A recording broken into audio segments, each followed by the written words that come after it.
as we begin Priska's story again. Pardon my Greek. Uthelomen de humas agnoien adelphoi, periton koinomenon. It was the word koinomenon that triggered my understanding. I was listening now. I hurried down the stone steps. I wanted to catch the sense, to comprehend what the voice was saying. The wind freshened as I descended. The sky was at war between sun streams and billowing cloud. Dust blew up in the marketplace. The robes below me swelled and snapped around their human bodies. Folks began to scatter.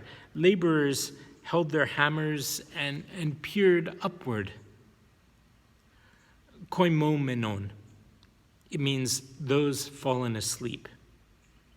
But the tone of the voice had made it mean more. Those sleeping the sleep of death. The voice said, "But I don't want you to be unknowing about those who sleep the sleep of death." I stood in the middle of the busy marketplace, turning my head left and right, trying to find the source, the location of the voice. There, the line of northern shops. And there, under the colonnade at the western reach of those shops. Okay, so I bent my head against the weather and walked that way. Great drops of water began potting the dust.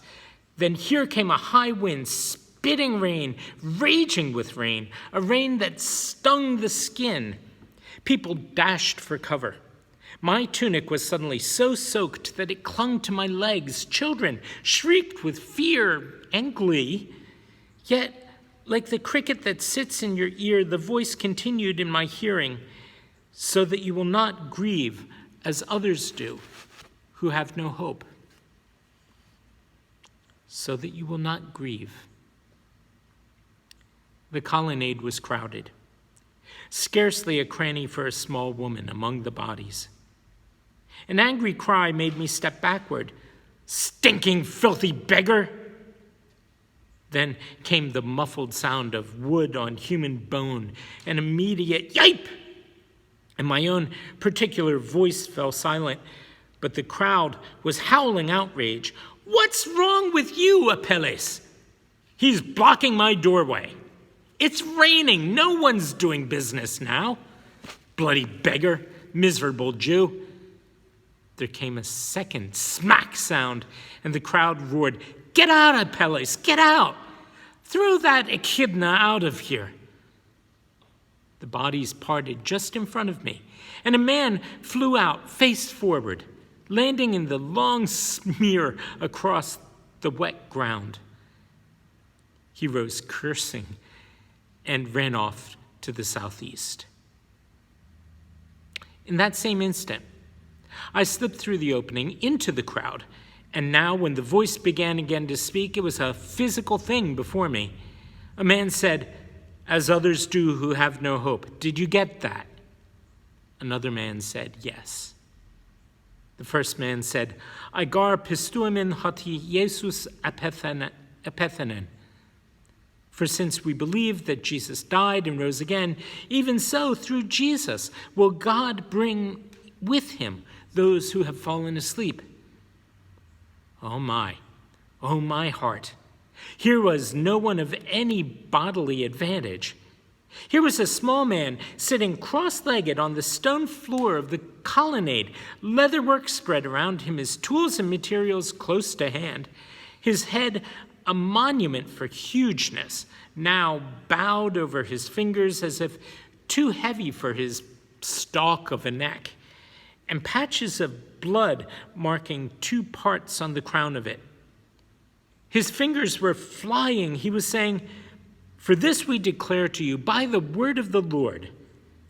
And his amazing fingers were sewing a felling stitch between 2 pieces of leather, making a tight seam, a waterproof seam. He was saying, by the word of the Lord, that we who are alive, who are left until the coming of the Lord, shall not precede those who have fallen asleep. And I saw that the other man, much younger, with a ringlet fall of horsey hair, sitting cross-legged like his elder and facing him, was writing furiously a kind of shorthand on papyrus. The words were not being lost.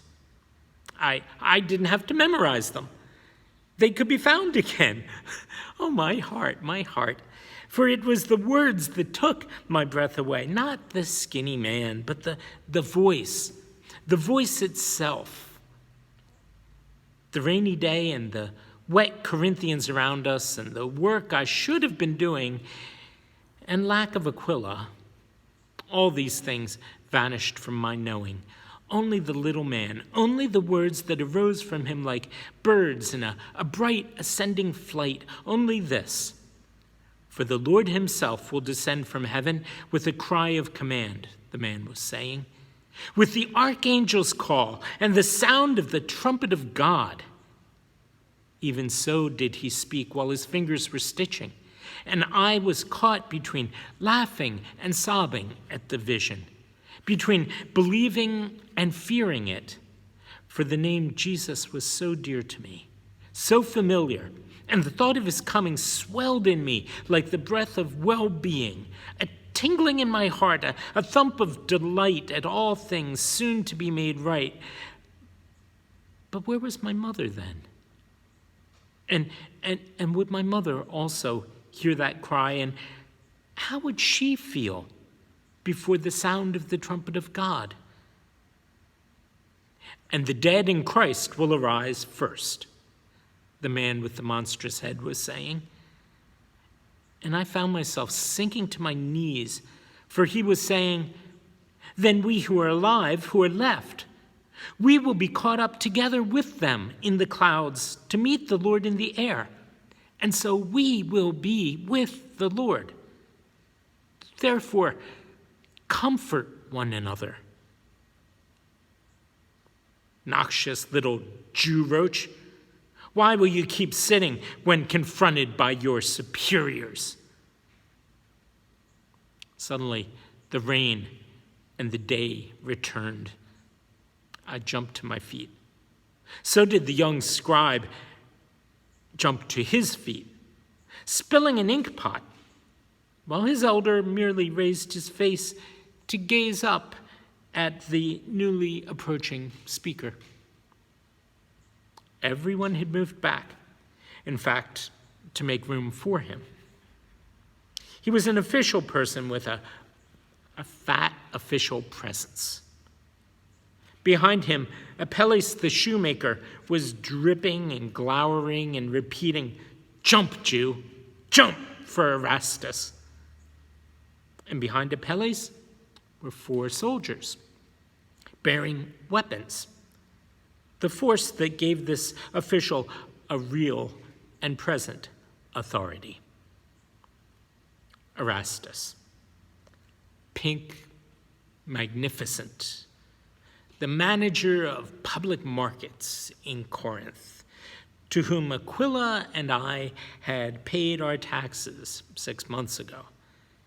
Erastus said, "Apparently, you don't know my position, or else you don't know the position you're in right now." Well, the little man grinned. I should have thought that my position is obvious. He gestured to the tuck of his legs. It was a joke. The grin didn't improve his face.